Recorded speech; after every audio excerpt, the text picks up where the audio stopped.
Hey everybody, it's Magic Prepper, and I wanted to give you some ideas about what you should be prepping for right now based on all these escalations occurring in the Middle East, and especially with the expectation of an Iranian retaliation at any point in time. Things could spiral out of control over there, and we could be emulating a lot of what we did back in the 1970s. There's a lot of parallels right now, and if you're not aware of that history, you might not be anticipating what could happen here very soon that would affect you directly, not just things that are happening far away, things that could happen right here in the United States that could make your life a lot more difficult. Now, I want to mention Midway USA is the biggest supporter of the channel. Thanks to them, I can get out here, give you guys this information, and get better equipped for whatever comes next, right? So big thanks to Midway USA.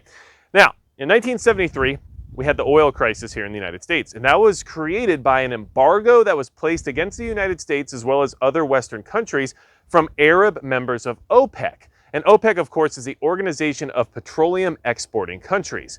Now, those Arab members placed the embargo against us because of our support of Israel during the Yom Kippur War. And we were supporting them with material aid and everything else that they might have needed to fight that war, which obviously has some parallels with what's happening right now, okay? Especially with this whole Iranian escalation. Now, the Israel war, Arab-Israeli War, as it was called, as well as the Yom Kippur War and a million other names, was created by Egypt and Syria attacking Israel. So, keep that in mind, because there are some interesting things regarding that here I'll tell you about in a second, but just so you know, every oil-producing Arab country was part of the export embargo except for Iraq and Libya, which means that exports to Western nations went down about 60 to 70%, all right? And oil went from $2.90 a barrel all the way up to $11.65 a barrel. Now,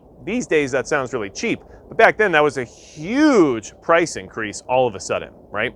So, another strange thing from that time was that Iran was actually a security and commercial partner of the United States in the Persian Gulf during that war. Even though they were part of the embargo scenario, they were also working with us, or at least adjacent to us, in order to maintain some commercial viability in the Persian Gulf. So that's also an interesting point, how the times have changed. Obviously, the names and the countries involved might be on different sides of the entire spectrum now, but the parallels are still there, okay? The U.S. is supporting Israel again right now. Obviously, we have been. And of course, we have the whole situation there that just keeps getting worse and worse. And now we know Iran is retaliating for the strike that Israel carried out on its consulate in Syria, where top Iranian generals were killed. Who knows exactly what's going to come from that? Because it could continually escalate and spiral out of control. But the thing you should be most worried about is what happened back in the 1970s happening here again. And don't forget, Egypt and Syria were a big part of that Israeli-Arab conflict, right? Well, they were being supported by the Soviets at the time, and we were supporting Israel.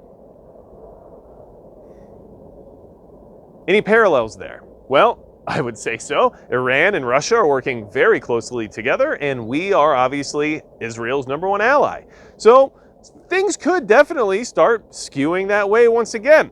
Now, here's why this was so hard on us, okay? And this is something that you have to keep in mind based on our current economic conditions and what could happen here thereafter if things really fall apart in that region, okay?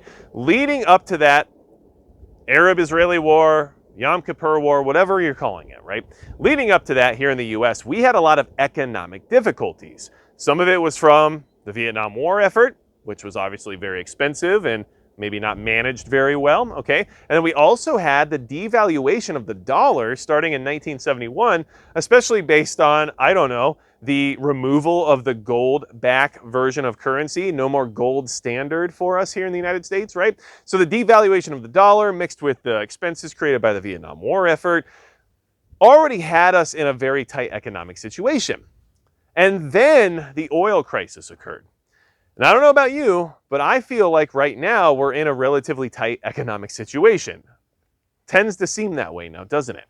So, what happened thereafter because of the oil crisis? Well, obviously it created a huge oil and gas shortage, which means people were lining up for miles in order to fill their vehicles, and people were concerned about how they would be commuting or fueling their equipment if they ran like a farm or construction company or any of those types of things. And then we also had the issue where that economic slowdown created by that was also widespread. So it affected the price of everything, which we know fuel just does. Everything has to be delivered from somewhere. And because of that, if fuel goes up, the price of everything else goes up. Not to mention, people are concerned about heating issues because without the ability to get heating fuel, how are they going to stay warm during the winter? And inflation went through the roof, which we've already been dealing with a lot of inflation. So pile that on top of everything that could happen here soon if things go similarly to what happened in the 70s. But inflation from that period, the Yom Kippur War was in, 1973. Well, by 1980, inflation was at 14%. We're already through the roof when it comes to inflation. So, what should you be prepping for now based on what's happening in the Middle East, right? Of course, a lot of stuff related to personal security is a good idea just based on the potential for attacks and everything else, right? But in reality, the most likely thing to affect you is going to be your cost of living and fuel itself. So if you have the ability to store fuel, it probably wouldn't be the worst idea to get some now. If you need fuel for equipment, or maybe you need to fill up your propane tank in order to have heat during the winter, or if you rely on heating fuel in general, whether or not it's propane or if it's kerosene or whatever else it is that you use, I would probably make sure you have enough now. I don't know if this is going to actually happen, but the parallels seem to be there. And fuel is going to be huge. But the other thing you could be prepping for right now is the economic impact of some sort of oil embargo that's happening once again. Not to mention that something as vital as the Strait of Hormuz could be shut down as well, which means everything is more expensive even if the oil embargo situation doesn't occur. So economically, you should be prepping for things to get even more expensive than they even are right now. Now, you might not be able to increase your cash flow or your income because that's very hard to do. All of us would like to do that, right? It's not the easiest thing to pull off.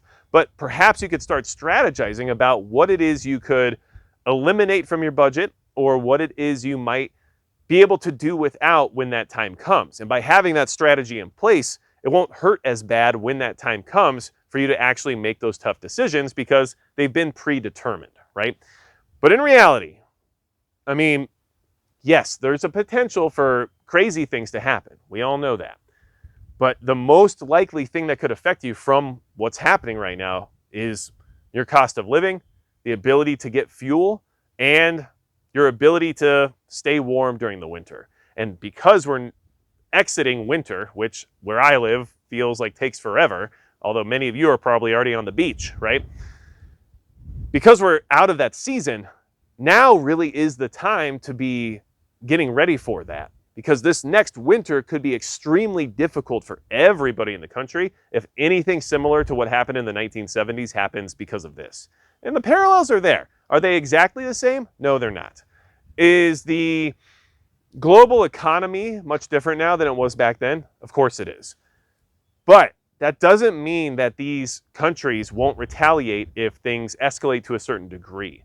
And there's no reason to think history won't repeat itself because it always just seems to. So hopefully this gave you some things to think about. I'm just trying to pre-warn you and give you some things to strategize on now.